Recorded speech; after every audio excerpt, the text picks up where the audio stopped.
You did your best with what you knew.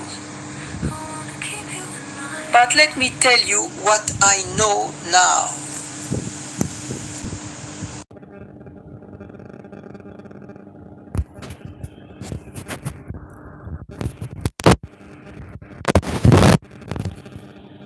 To the wife who mistook silence for strength, and to the woman in the mirror who spent decades apologizing for simply existing. This isn't a message from a perfect life. It's a letter from the future, from someone who's lived through storms and still believes in sunlight. So, if you're listening now, maybe it's time you heard these words too. If I could sit across from the woman I once was, I wouldn't scold her. I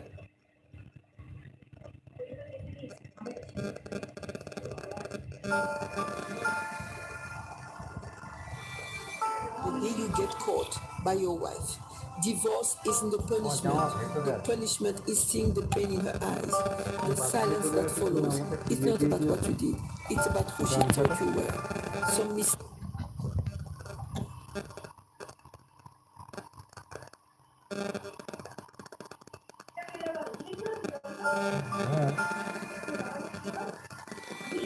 The day you get caught by your wife. Divorce isn't the punishment. The punishment is seeing the pain in her eyes, the silence that follows. It's not about what you did, it's about who she thought you were. Some mistakes don't need lawyers, they just lifetime of trust. 1 point deal. Think before you lie again.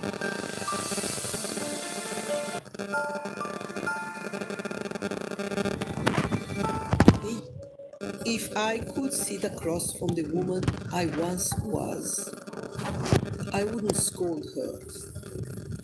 I wouldn't fix her. I'd hold her hand and simply say, you did your best with what you knew.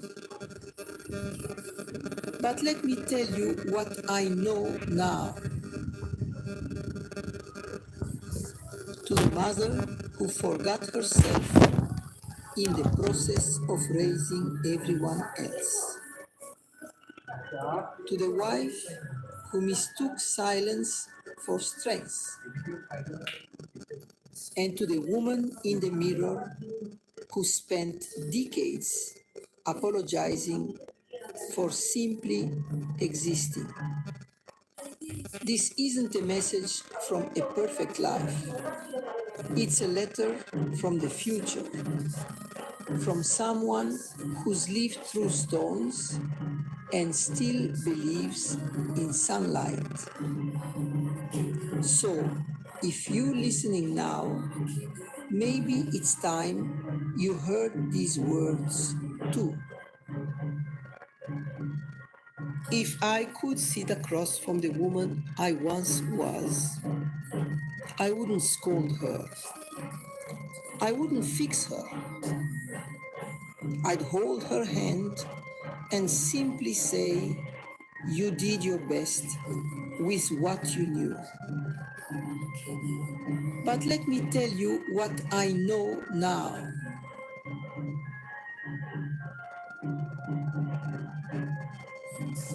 To the mother who forgot herself in the process of raising everyone else. To the wife, strength. And to the woman who spent decades for simply existing. This isn't a message from a perfect life.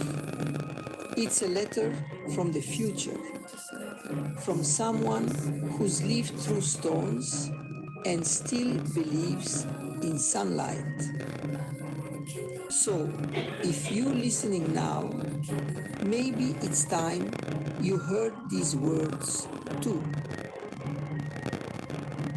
If I could sit across from the woman I once was, I wouldn't scold her. I wouldn't fix her. I'd hold her hand and simply say, you did your best with what you knew. But let me tell you what I know now. To the mother who forgot herself in the process of raising everyone else. To the wife who mistook silence for strength. And to the woman in the mirror who spent decades apologizing for simply existing. This isn't a message from a perfect life. It's a letter from the future, from someone who's lived through storms and still believes in sunlight. So, if you're listening now, maybe it's time you heard these words too. If I could sit across from the woman I once was, I wouldn't scold her. I wouldn't fix her. I'd hold her hand and simply say, you did your best with what you knew. But let me tell you what I know now. To the mother who forgot herself in the process of raising everyone else. To the wife who mistook silence for strength. And to the woman in the mirror who spent decades apologizing for simply existing. This isn't a message from a perfect life. It's a letter from the future, from someone who's lived through storms and still believes in sunlight. So, if you're listening now, maybe it's time you heard these words too. If I could sit across from the woman I once was, I wouldn't scold her. I wouldn't fix her. I'd hold her hand and simply say, you did your best with what you knew. But let me tell you what I know now. To the mother who forgot herself in the process of raising everyone else. To the wife who mistook silence for strength. And to the woman in the mirror who spent decades apologizing for simply existing. This isn't a message from a perfect life. It's a letter from the future, from someone who's lived through storms and still believes in sunlight. So, if you're listening now, maybe it's time you heard these words too. If I could sit across from the woman I once was, I wouldn't scold her. I wouldn't fix her. I'd hold her hand and simply say, you did your best with what you knew. But let me tell you what I know now. To the mother who forgot herself in the process of raising everyone else. To the wife who mistook silence for strength. And to the woman in the mirror who spent decades apologizing for simply existing. This isn't a message from a perfect life. It's a letter from the future, from someone who's lived through storms and still believes in sunlight. So, if you're listening now, maybe it's time you heard these words too. If I could sit across from the woman I once was, I wouldn't scold her. I wouldn't fix her. I'd hold her hand and simply say, you did your best with what you knew. But let me tell you what I know now. To the mother who forgot herself in the process of raising everyone else. To the wife who mistook silence for strength.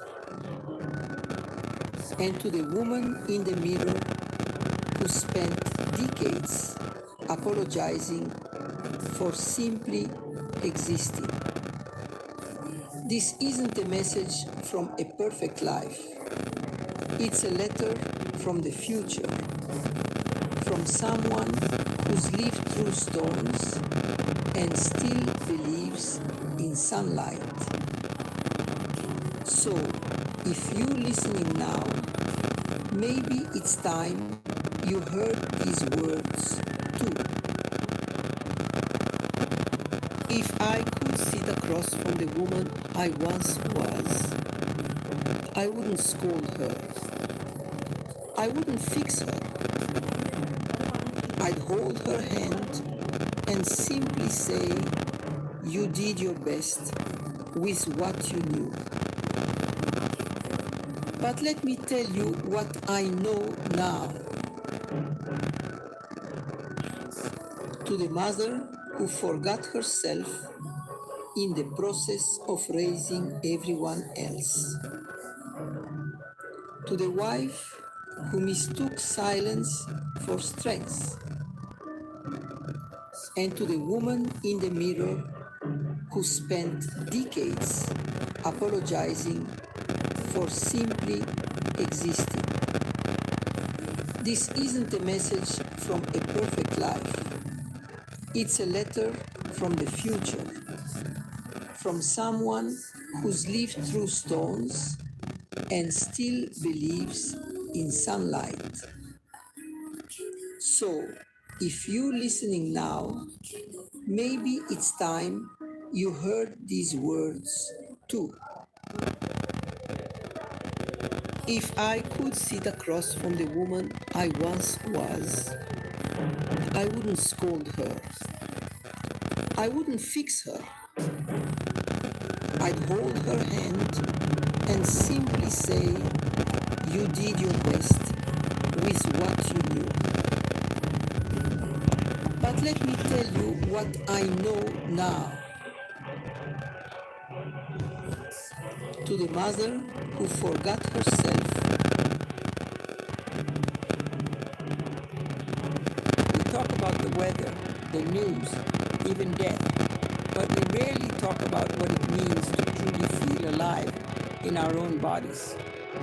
Desire doesn't retire at 60. The body doesn't stop craving touch, warmth, or intimacy just because the candles on your cake now number 75. Hello? I'm Kara Jameson. I'm 75 years old and I've lived long enough to know this truth. We all need love, and not just the spiritual kind. We need comfort. We need closeness. We need to be seen, touched, understood. Whether you're 25 or 85, the hunger to be held never fully fades. And no, it's not just about sex. It's about connection, about feeling like you still matter, like your body isn't invisible, like your story is still being written. There were years I silenced those needs. I called them shame. I buried them under duty. I wore motherhood like armor and kept desire locked away. But age taught me something powerful, that the body is not a burden. It is the last place where we still feel life happening.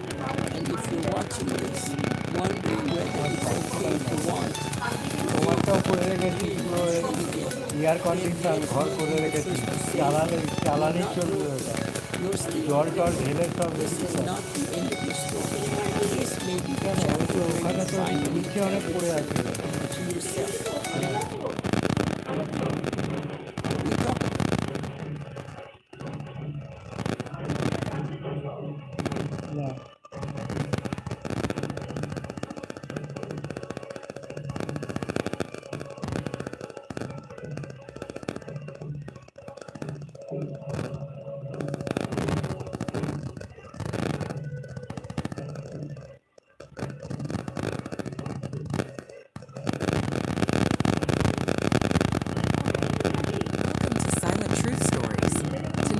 Take you deep into the heart of India, to a village where fear whispered through the trees and legends were written in claw marks.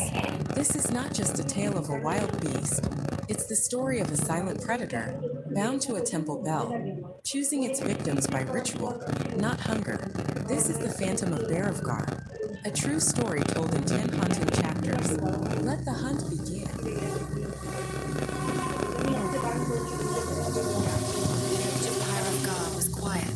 Till the day young Raju disappeared. He had gone to light lamps near the temple, but never returned. His sandals were found by the steps and the lantern still burned. No blood, no summer struggle. Just 4 deep claw marks on the temple wall. Too high for anyone. না এটা ওকে সিঁড়ি ভাঙতে হবে না এটা অনেক ভালো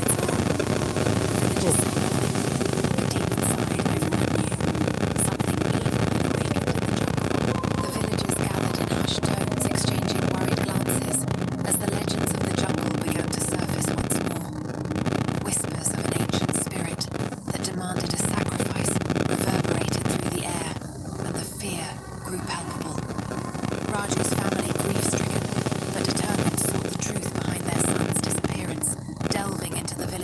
forgotten tales.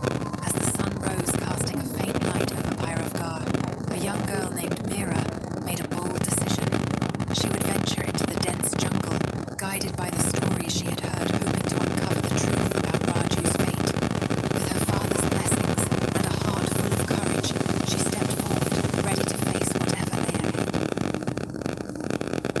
3 days after Raju vanished, strange claw marks began appearing on the doors of village homes.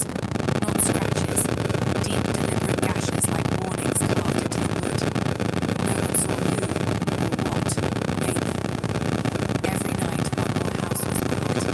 The village priest said it was a spirit cursed to live near the temple. People started leaving offerings outside, hoping it would spare them. But one morning, the family was gone. Their door hung open, food still on the fire, and a single lantern burned low, just like before. Fear had now turned into silence. Whispers spread through the village as the remaining residents gathered at the temple, their faces etched with dread. All eyes turned to the priest who spoke of ancient legends that warned of vengeful spirits. As each night passed, the claw marks grew bolder, and the atmosphere thickened with a palpable tension.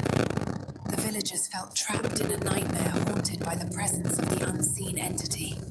With fear tightening its grip, they decided to band together to confront whatever was lurking in the shadows. Word of the disappearances reached Nainital, and soon Jim Corbett was on his way to Pyrovgar. When he arrived, the village looked abandoned.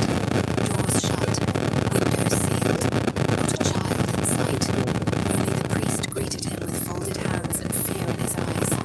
He whispered, "This is not an animal, Sahib. This is something else." Corbett examined the claw marks. They were precise, too high for any normal leopard. That night, he walked to the temple alone. The air was heavy, the trees too still. As he reached the steps, the bell above him rang once. No আগে wind, চাটা no খেয়ে road, নাও তারপর just a warning. As Corbett stood frozen at the temple steps, the chilling silence was punctuated by the eerie sound of the bell.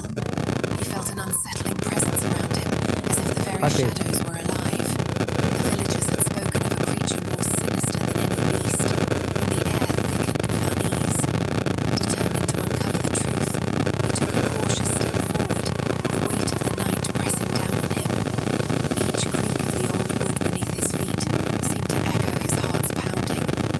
The eyes in the darkness watched, waiting for him to make a move. Next morning, Corbett followed an old forest trail behind the temple. Locals said no one walked that path after dark. A mile in, he found it, a forgotten stone shrine half buried under vines. At its base, scattered bones, old and brittle, some human, some not. On its eye, surrounded by flames.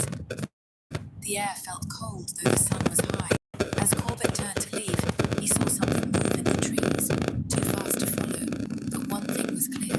Whatever haunted Pyrovgar wasn't just wild, it was worshipped. As he stood there, a chill ran down Corbett's spine, an instinct urging him to leave. Yet the shrine's haunting beauty and the allure of the unknown kept him rooted in place.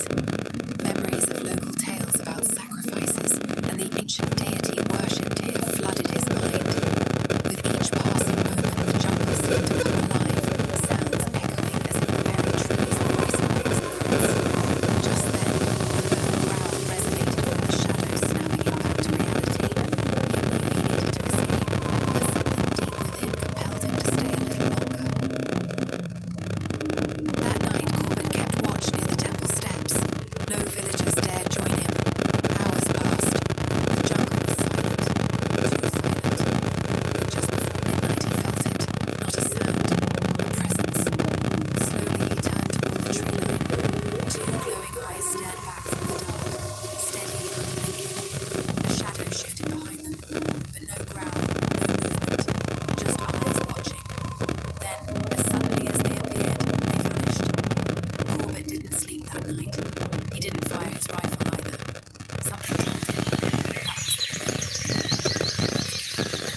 As dawn broke, the first rays of sunlight illuminated the ancient temple ruins. Corbett remained on high alert, shaken from the eerie encounter. With each passing moment, he gripped his rifle tighter, eyes scanning the jungle for any hint of movement or sound.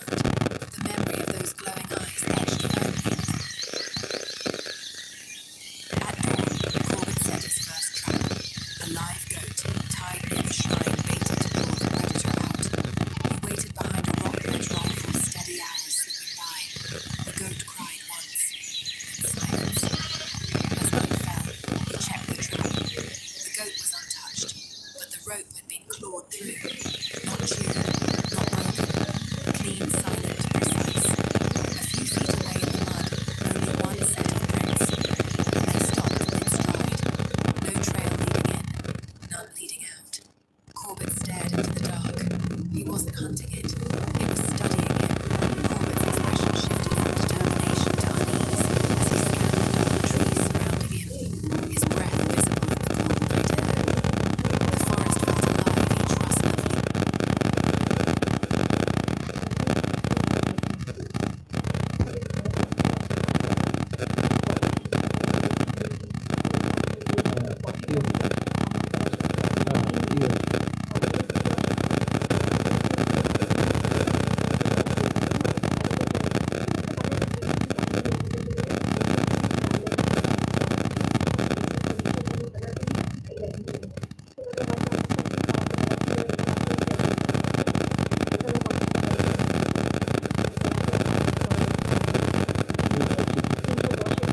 তিনশো তিরিশ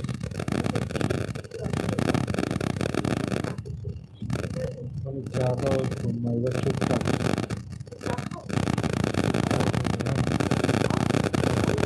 तो जहाँ बिल्कुल शुरू कर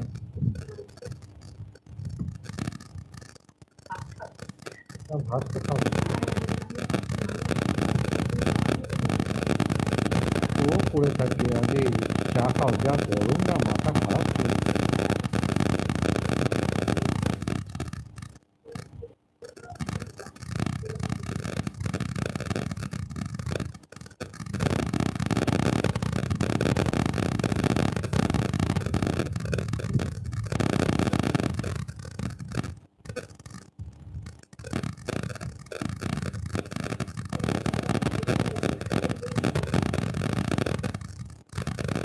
চাটা দাও সব ফেলে পরিষ্কার করো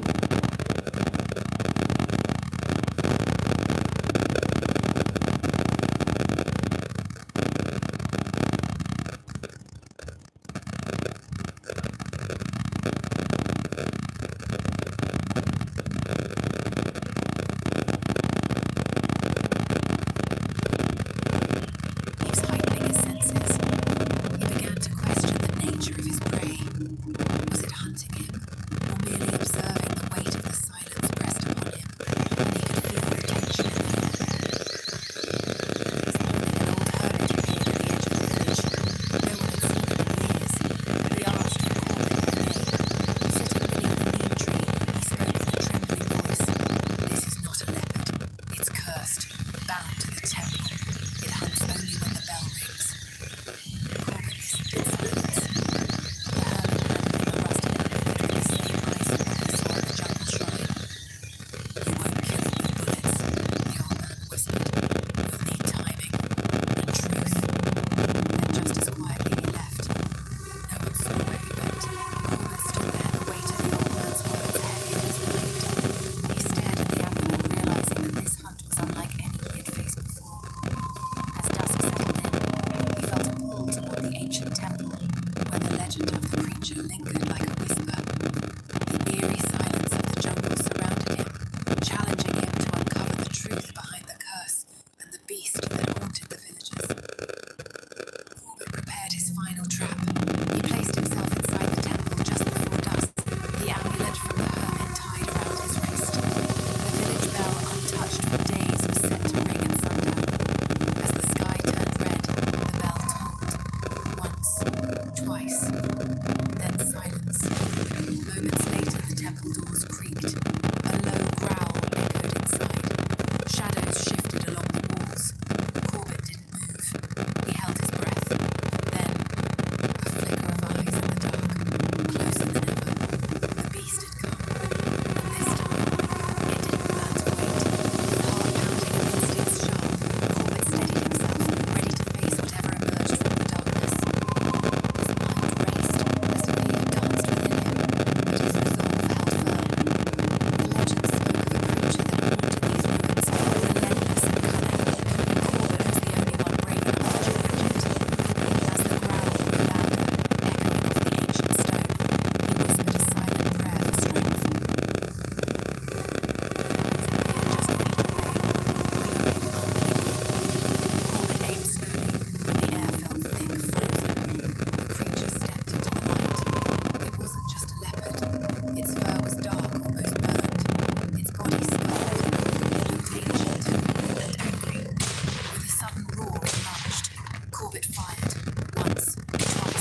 The shots echoed through the stone walls. The bell rang a third time, though no one touched it. When the dust cleared, the beast lay still on the temple floor. And as Corbett approached, its eyes opened once more. Not in rage, but in peace. Corbett stood frozen in disbelief, gun still raised as he witnessed the beast's transformation, its demeanor shifting from fierce to tranquil. A soft glow surrounded the creature, casting an ethereal light throughout the temple. The once menacing presence now felt like an ancient guardian revealing its true nature. Confusion mingled with a strange sense of calm as Corbett lowered his weapon, realizing the significance of this moment. To a stranger, no more fear. Corbett watched as the villagers stepped out slowly, returning to life. At the temple, he stood over the creature's body. It wasn't just a predator. It was pain bound by something older than any rifle. He remembered the hermit's words. You'll need timing. A truth. Corbett buried the beast near the shrine beneath the trees where it once ruled. Before leaving, he wrote one final line in his journal. As he sat in the stillness of the forest, Corbett poured his thoughts onto the page, capturing the essence of the beast he had come to understand. The weight of the encounter lingered heavily in his mind, the lessons learned etched into his memory. With each word, he acknowledged not just the creature's fate, but also the shared struggles of all who lived in its shadow. The final line read, "Not just a beast, but a reflection of our own fears." If this story gave you chills, don't forget to like, share, and subscribe to Silent Truth Stories. We bring you real legends, untold truths, and emotional journeys from around the world every week. Until next time, stay aware and listen to the silence.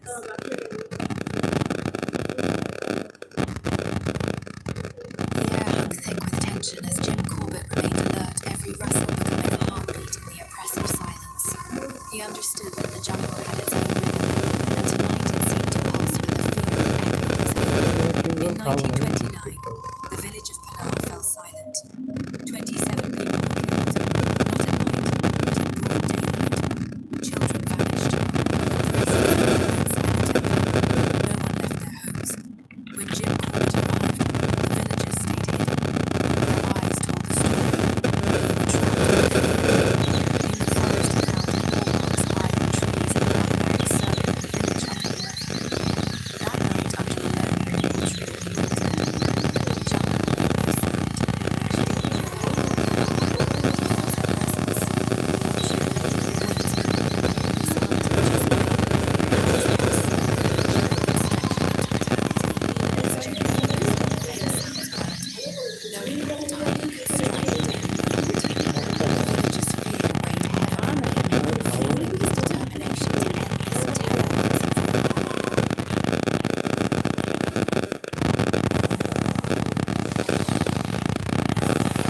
To Silent Truth Stories, where forgotten legends return through the power of storytelling. Today, we bring you the chilling tale of a man-eating tigress who silenced an entire village until one man dared to face her. This is the curse of Panner. The chill of the night wrapped around him as he listened intently. Every rustle of leaves felt like the heartbeat of a jungle. The villagers cloistered in their homes, shared whispered tales of the terror that had gripped their lives. Jim knew that he was their last hope, and doubt lingered like a shadow. He could feel the weight of many frightened eyes watching him from afar, waiting for a sign of hope. In 1929, the village of Palau fell silent. 27 people were killed, not at night, but in broad daylight. Children vanished. A priest was mauled inside the temple. No one left their homes. When Jim Corbett arrived, the villagers stayed hidden.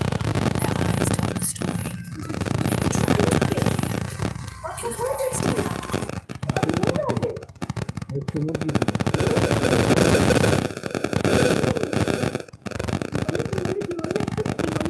একটু মুরগি দিবে।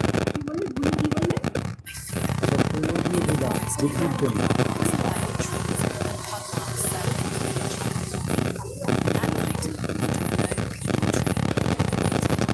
The jungle made no sound. She didn't roar or appear, but he felt her presence, watching, waiting. This hunter just knew. 3 days later, the silence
forest was quiet, but not like before. This silence held peace, not fear. Villagers returned to the fields. Children laughed again. But Corbett didn't celebrate. He stood over the tigress's resting place, eyes heavy. She had killed many, too many. But he couldn't hate her. She had been shaped by rules not born to kill. Her rage came from pain and survival. In his journal, Corbett wrote just one line. She was not evil. She was a warning. And he walked alone into the jungle, not as a hunter, but as a man who had seen too much. And the hills of Panha at last exhaled. With each step deeper into the jungle, Corbett felt the weight of his thoughts. Memories of the tigress flashed before him, a flicker of her fierce spirit intertwined with the pain she endured. The echoes of the past whispered around না him, reminding him of the delicate balance between life and death in this wild expanse. ঘর আর এই বারান্দাটা একটু ঝাঁট দিলেই হয়ে যায়। Lessons learned from every encounter, understanding that nature's fury was often a reflection of its vulnerability. Finally, he ও শুকিয়ে যাবে, জল তো শুকিয়ে যাবে। feeling the pulse of the jungle around him, a reminder that he was not just a man in search of redemption, but a steward of the land.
hard, yet victims vanished.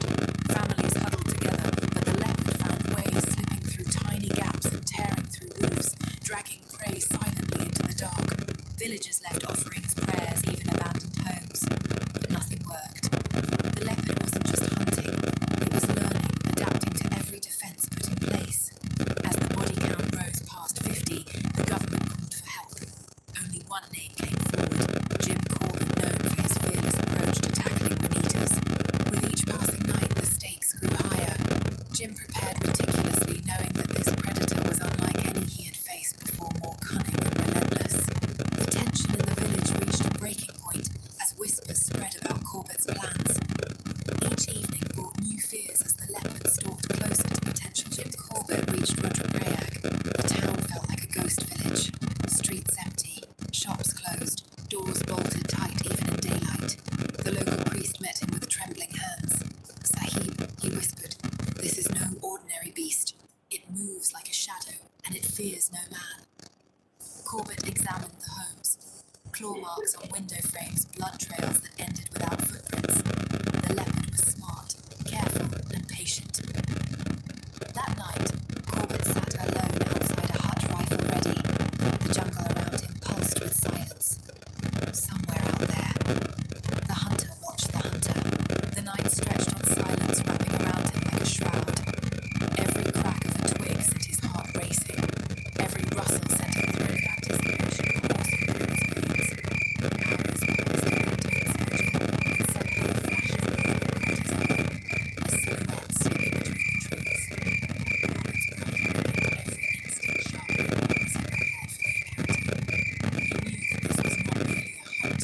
It was a battle of wills, a clash between man and beast, where only one would emerge victorious. Corbett waited.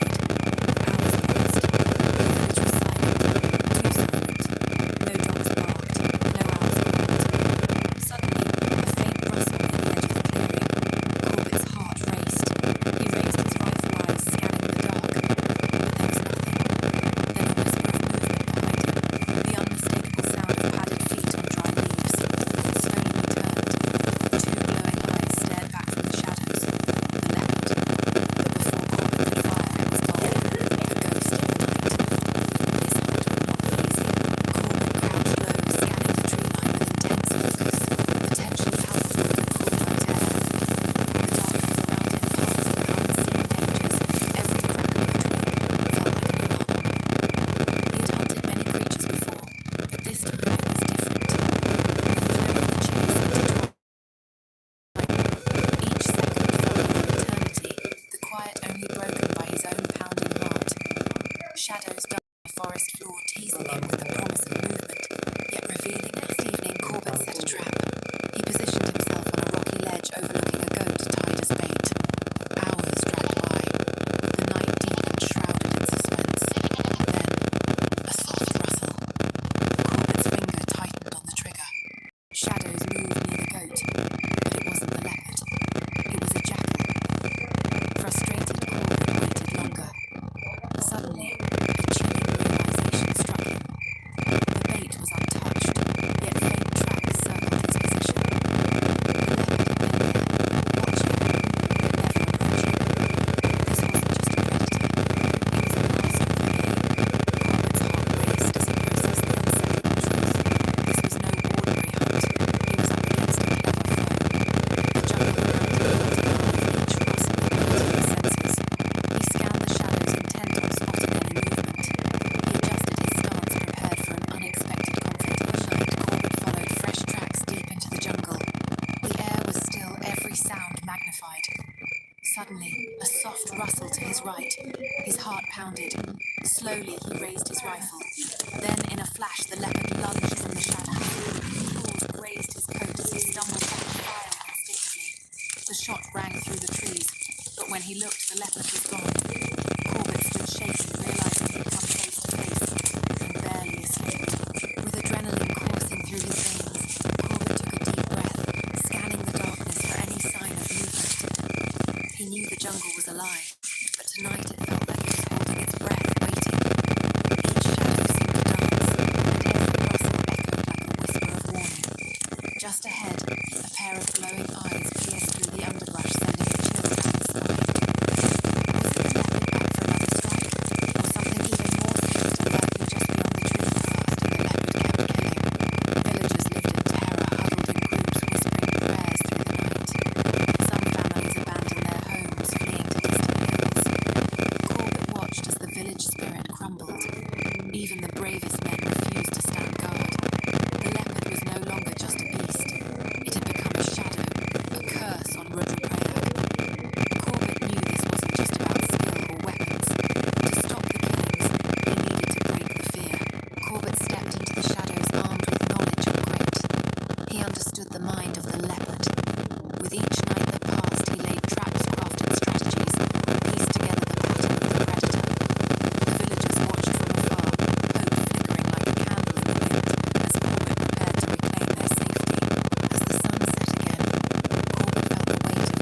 on rocks, and disturbed leaves only a trained hunter would notice. For days, he followed the signs through dense jungle and steep cliffs, each clue brought him closer.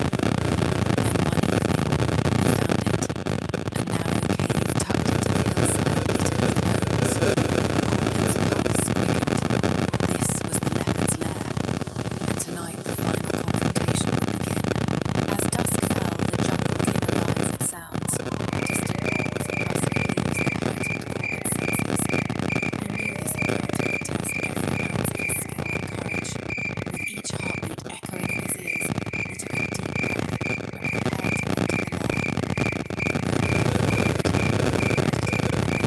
Inside, the air was thick with tension, each sound amplified in the silence. Suddenly, a low growl reverberated through the cave, sending chills down Corbin's spine. He raised his rifle, heart racing, knowing the threat was close. This was no ordinary hunt. It was a battle of wits between man and beast. Corbin positioned himself near the cave rifle, steady, every muscle tense. Hours passed in silence. Then a low growl echoed from the shadows. Corbin's brain caught. Two glowing eyes emerged from the darkness. The leopard larger and more scarred than he imagined. It stepped forward slow and deliberate. Corbin waited, finger on the trigger. Suddenly the beast charged. A single shot rang out, slicing the night. The leopard collapsed just feet away, its eyes flickering, then fading. The long terror of Rudraprayag was over. As Corbin stood over the fallen leopard, the weight of his victory settled in. The moonlight caught the tension in his features, a mixture of relief and adrenaline coursing through him. In that moment, the terror that had haunted Rudraprayag was replaced by an eerie calm. The first rays of dawn began to break, painting the sky with hues of orange and pink, whispering promises of a new beginning for the villagers. By morning, the news spread. The Manita was dead. Villagers wept with relief, stepping out of their homes for the first time in weeks. Jim Corbin stood over the leopard's body, not as a victor, but as a witness to tragedy. This was not just a killer.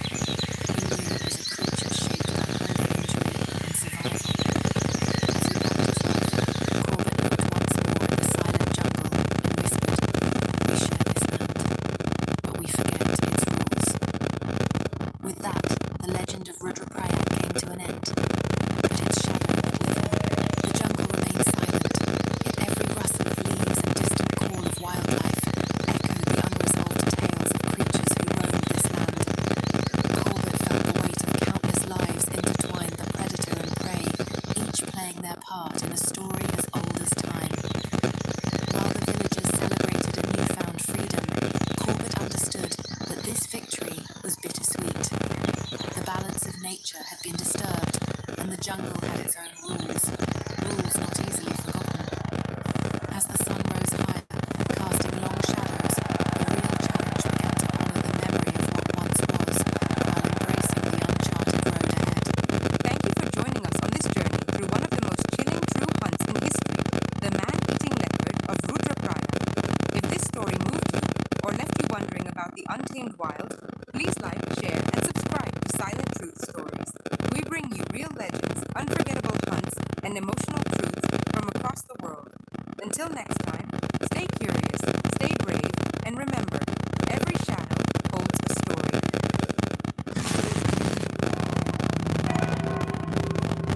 Welcome to Silent Truth Stories. I'm Kay Maya, and today I bring you a true tale from the wild, a legendary hunt, a terrifying predator, and a story that has echoed through the forests of India for generations. This is not just a story of survival, it's a story of courage, of mystery, and of a hunter who risked everything. Stay with me as we uncover the legend of Kenneth Anderson and the striped terror of The Gamalapur. village of Gamalapur trembled under a deadly shadow. It began with the screams of a woodcutter torn from his path by a striped blur. Days later, the farmer vanished, his footprints ending at the edge of the jungle. Manita had returned. But this tiger wasn't just any predator. It killed in broad daylight, unafraid of men or weapons. As fear spread, families fled their homes, and the village called for the only man they trusted. His name was Kenneth Anderson. Kenneth Anderson stood at the edge of the jungle, armed and resolute, knowing he had to confront the terror that haunted Gamalapur. The sun dipped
him of the beast that prowled nearby.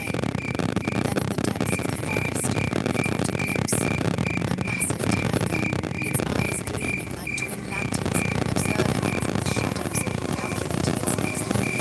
Kenneth spent the first night watching the jungle's edge senses sharp. Hours passed, and the tiger never came. At dawn, he followed fresh tracks through the underbrush. They circled the village bold and unafraid. Midday, he found a chilling sign, a shredded sandal and broken bangles near a well. Another victim. Kenneth's jaw tightened. This tiger wasn't just a hunter. It was a shadow stalking the village's every step. As dusk fell, Kenneth positioned himself in a tree overlooking the main trail. Tonight, the beast would return. The air thickened with tension as Kenneth's heart raced. The twilight deepened and he strained his ears for any sound. Suddenly, a rustle in the bushes sent shivers down his spine. He held his breath, bracing himself. A moment later, there it was. The tiger, majestic yet terrifying, gliding through the darkness. Kenneth's grip tightened on his bow, every instinct telling him this was the moment he had prepared for. The hunter had become the hunted. The night was heavy with silence. Kenneth waited in the tree rifle, steady eyes fixed on the jungle trail below. Hours dragged by. Then, a shape moved between the trees. Kenneth held his breath. Suddenly, two glowing eyes locked onto his. The tiger, massive, scarred, and silent, had stepped into the clearing. Kenneth aimed carefully, but before he could fire, the beast let out a low cry and vanished into the darkness. Kenneth exhaled slowly. This was no ordinary hunt. This was a battle of patience and wit. Kenneth's heart raced, knowing every sound could tone of the creature. He scanned the ground beneath him, searching for any sign of the cunning predator. The jungle was alive with sounds, but all he heard was the pounding of its own heartbeat. He had trained for this moment, yet anticipation clawed at him. Patience was his only ally, but the thrill of the hunt electrified the night air. The next evening, Kenneth set a baited trap near the jungle edge, a tethered goat under a large banyan tree. He hid nearby rifle ready waiting. Hours passed under the moonlight. Suddenly, the goat let out a terrifying bleat. Kenneth raised his weapon. Before he could react, a massive shadow lunged from behind. The tiger had circled him. With a roar, it swiped claws, tearing the ground as he hit. The tiger vanished into the trees, leaving only silence. Heart pounding, Kenneth realized he'd survived. Just barely. Shaking with adrenaline, Kenneth knew he couldn't stay here any longer. The jungle felt alive and hostile. He slowly rose to his feet, retracing his steps back through the underbrush, every sound making his heart race. A rustle in the leaves caught his attention, and he turned swiftly, expecting the worst. It was only a small monkey staring fearlessly before dashing away into the trees. Kenneth's mind raced with thoughts of strategy. He needed to outsmart the predator that had come so close to ending his life. At dawn, Kenneth followed the signs. Deep pathways, broken shrubs, faint plantains. The tiger was wounded, but far from finished. Moving carefully through dense thickets and rocky slopes, every sense alert, he discovered an eerie scent, an old shrine its walls crawling and locked. Villagers whispered that the tiger had made visits to them. Kenneth paused, studying the ground. Fresh tracks. The beast was close. Tonight he knew would be the real test. Hunter and hunted face to face at last. As the sun set, Kenneth peered up the fading night, casting long shadows that heightened his anticipation.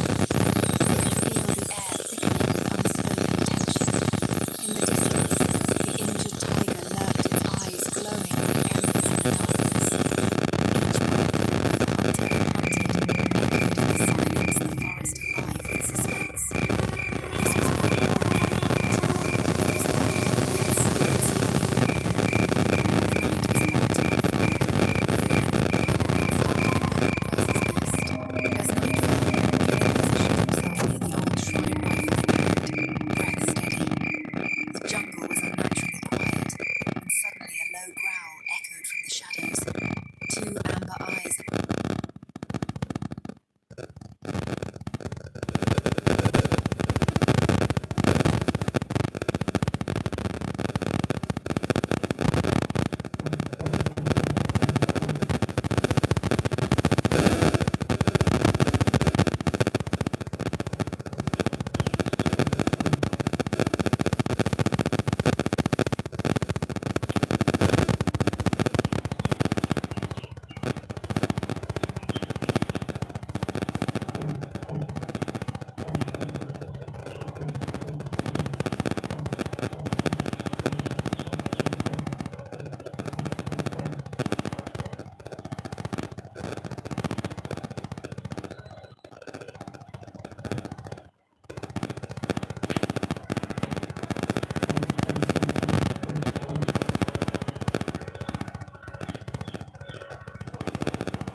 Listening to Silent Truth Stories. If this story gave you chills, make sure to like, share, and subscribe for more true legends and mysteries. Drop your thoughts in the comments. I'd love to know what you think. Until next time, stay curious and keep listening to Silent Truth Stories. Hi, I'm Kayla. Welcome to Silent Truth Stories. Today, I bring you one of the most uncommon horror legends, the man-eating leopard of Winter Prey, a predator that terrified villages and became part of true wildlife history. To experience the full hunt and explore more deadly legends, watch the video.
knowing the responsibilities that would come with being a member. War II, Elizabeth took on the unique role serving in the auxiliary territorial service, demonstrating her commitment and courage in a time of international turmoil. Her reign saw numerous visits to the Commonwealth, where she fostered relationships with diverse cultures, always emphasizing the importance of unity and community. As the years progressed, moments of remembrance became significant, especially after the passing of her beloved husband. Resilience and dedication to her faith. In her later years, Elizabeth took a keen interest in addressing global issues such as climate change, demonstrating her awareness and dedication to the legacy for future generations. Throughout her life, Queen Elizabeth II remained deeply committed to charitable causes, always taking the time to engage with those making a difference in their communities. Pageantry marked a historic milestone as the nation came together to celebrate 70 years of her unwavering service to the Crown and the Commonwealth. In the early morning hours of April 15, 1912, the RMS Titanic met a tragic fate after colliding with an সাড়ে বারোটা iceberg into one of the সাড়ে বারোটা deadliest maritime disasters in history. The Titanic, often hailed as unsinkable, carried over 200 passengers and crew on its maiden voyage. Yet fate had other plans when it struck the iceberg that fateful night. As the ship began to sink, panicked passengers scrambled to find safety, resulting in a heartbreaking struggle for survival, as not enough lifeboats were available. Decades later, explorers equipped with cutting-edge technology ventured into the deep Atlantic to uncover the secrets of Titanic, হতে পারে revealing poignant artifacts that tell stories of those on board.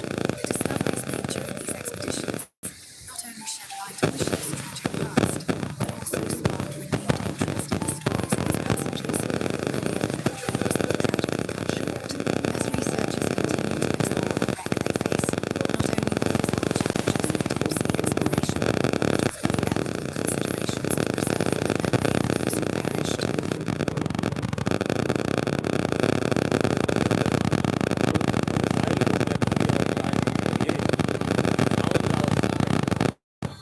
In the face of terror, we stood tall. Together, our spirit is unbreakable. We do not bow, we do not break. We rise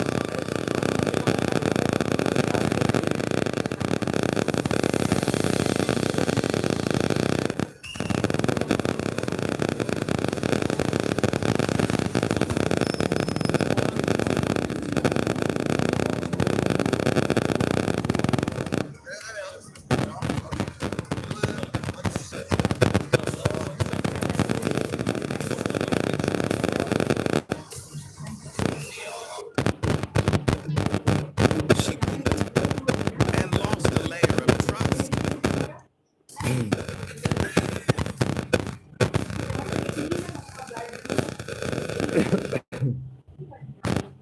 the silence that we are tried to create. We found our strength. In the face of terror, we stood tall. Together, our spirit is unbreakable. We do not bow, we do not break. Rise as one nation. ওই তো তুলে রাখলাম ওই তো ফ্রিজের ইয়ে ডান দিকে ওপরে ওই তো কি সম্পদ মিষ্টান্ন ভান্ডার না কি নাম তো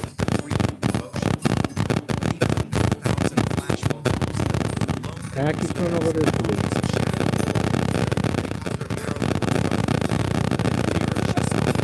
ওই তো সানরাইজ পুরো উপরে উপরে একদম উপরে রাখা।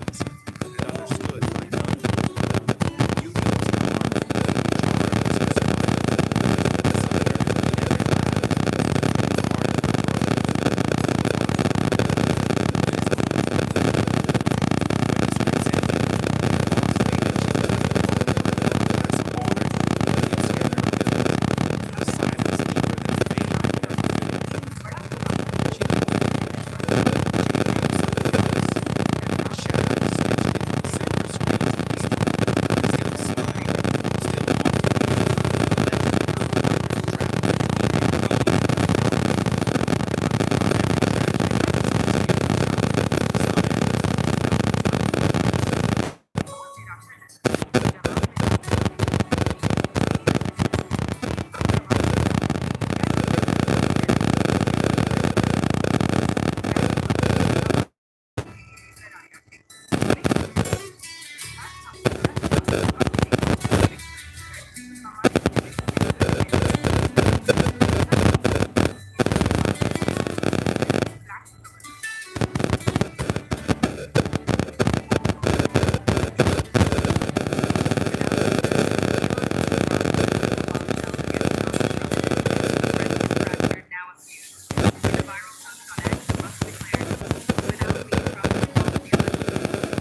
बड़ा विराट 20 रुपए का इधर इधर चलिए कि हमारी दूध वाली गाड़ी भी प्राप्त 2014, a young bride named Julie Carter disappeared just 48 hours ago. No sign of her son. Fiance Mark was best friend Francisco.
Very young.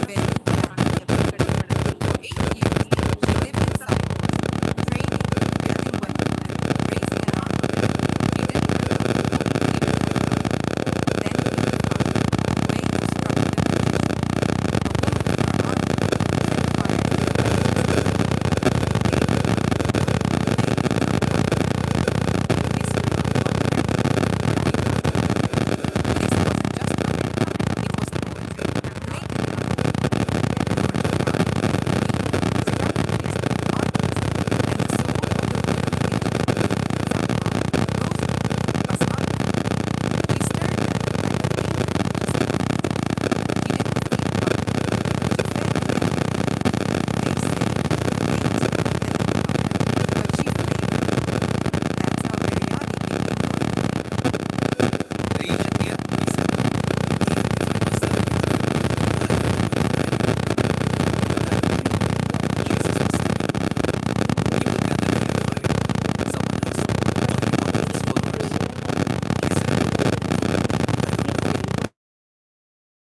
Once, then twice, then a third time.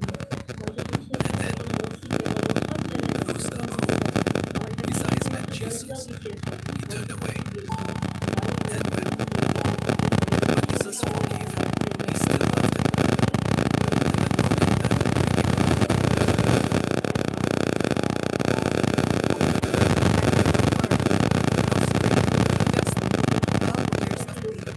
No one could heal me.